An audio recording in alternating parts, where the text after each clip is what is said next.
आपल्याला आठवत असेल 2014 साली भाजप संघाची युती सत्ता आली आणि त्या युतीमध्ये मला वाटलं होतं उदयजी की माझ्यासारखा एक निष्ठावंत सैनिक त्या ठिकाणी मंत्री होईल. शिंदे साहेबांनी सुद्धा त्यावेळेला उद्धव साहेबांकडे माझी शिफारस केली होती, दुर्दैवाने होऊ शकलं नाही. पण शिवसेनेचे नेते आता नाव घ्यावंच लागेल विनायक राऊत त्यावेळेला तिब्बत केसरीला मंत्री होते. राजन साहेब तिथंच राहिला. तो कालावधी गेला. 2024 निवडणूक आली आणि मग त्यावेळेला सुद्धा वाटलं होतं की राजन साहेबांना पुन्हा संधी मिळेल, कुठेतरी मंत्री होईल. माझे उदय सामंत शिवसेनेमध्ये आले आणि उदय सामंत मंत्री झाले. 2019ला मंत्री झाले आणि मग 2024ला चला वाटलं होतं की साहेब भाईना म्हटलं की महाराष्ट्रामध्ये परिवर्तन झालेलं त्यामुळे नक्की सत्ता महाराष्ट्राची गेला आणि राजन साहेबचं चुकलेलं सर्व म्हटलं पुन्हा गेला. पण मी आपल्याला सांगू इच्छितो की आज आपण पाहिलं असेल गेले आठवडाभर राजन साहेबांना विधान परिषद देणार, राजन साहेबांना महामंडळ घेणार. हे मी बोलत नाही, हे मीडियाच्या माध्यमातून सांगितलं जाते. तर बहिणांनी एवढं नम्रपणे सांगेल की मला शिवसेना पक्षाच्या माध्यमातून आपल्या मार्गदर्शनाखाली आपल्या आश्वाने सर्व काही मिळालं. मला काही नको, मी अत्यंत समाधानी आनंदी आहे. परंतु भविष्यातल्या कालखंडामध्ये या भागामध्ये संघटना वाढवणं मोठं करणं आमचं आद्य कर्तव्य राहील. आणि म्हणून फक्त एकाच अपेक्षा की माझ्यासोबत आलेले राजापूर नांदर साखरा मतदारसंघातले माझे सर्व मतदार, माझे शिवसैनिक, माझे पदाधिकारी त्यांना योग्य ते सन्मान त्यांना अनुषंगाने जे काय देता येईल ते द्यावं. आणि महत्वाचं म्हणजे उरल्या सोयीचा विकास. उद्याची आपण पालकमंत्री आहात, आपण तिथे स्थानिक आमदार आहे. मी या ठिकाणी तुमचा एक मोठा भाऊ मान्य केलेला आहे. अशा तऱ्हेने माझ्यापेक्षा माझ्या असलेल्या पदाधिकाऱ्यांनी सांभाळून नम्रपणे या ठिकाणी विनंती करतो. कारण आपण पाहिलं असेल आज जवळजवळ 750-700 लोक आज या ठिकाणी आलेले आहेत.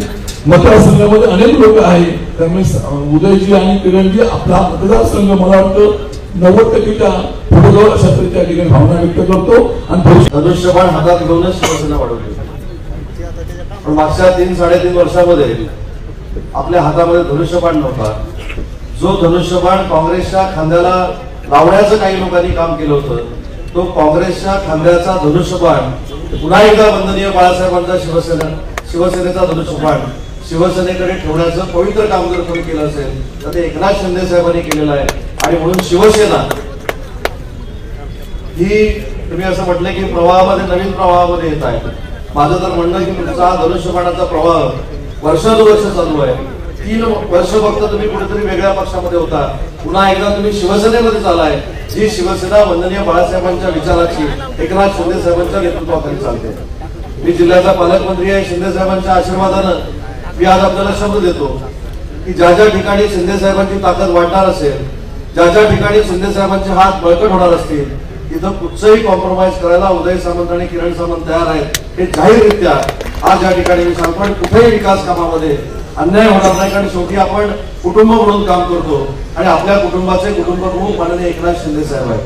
मगाशी आपण असं म्हटलं की विकास कामं तर आपल्याला करायची आहे, पदं देखील आपल्या सगळ्यांना द्यायची आहे.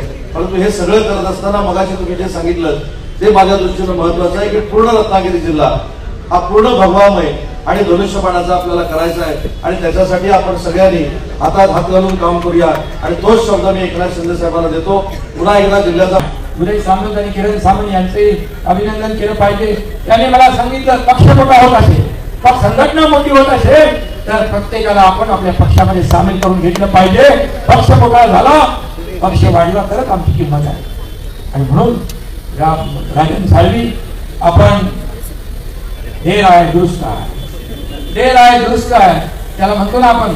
सुबह का बुला शाम को घर लौटे तो बुला नहीं कहते. तुम्ही आमच्या परिवारातलेच आहात, तुम्ही आमच्या शिवसेना परिवारातलेच आहात आणि खऱ्या शिवसेनेमध्ये तुम्ही सामील झालेला आहात. आज मला आनंद आहे, समाधान आहे की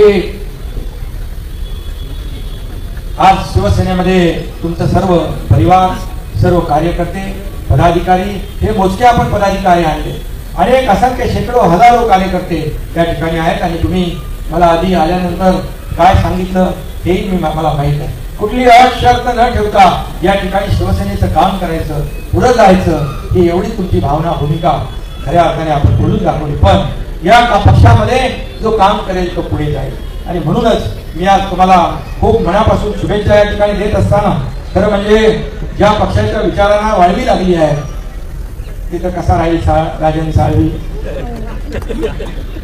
कसा राहील? कुठेतरी बोर्ड लावला होता काय? बोर्ड कुठल्या तरी लावला होता ना?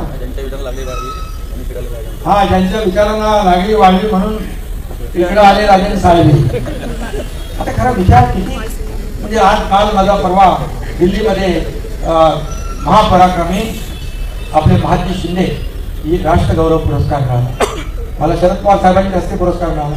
त्याचबरोबर तिथं महात्मा शिंदे यांचे थेट वंशज केंद्रीय मंत्री ज्योतिरादित्य शिंदे होते, त्यांच्या उपस्थितीत पुरस्कार मिळाला. खरं म्हणजे एका मराठी माणसाला मराठी माणसाने पुरस्कार दिल्याचा अभिमान पाहिजे.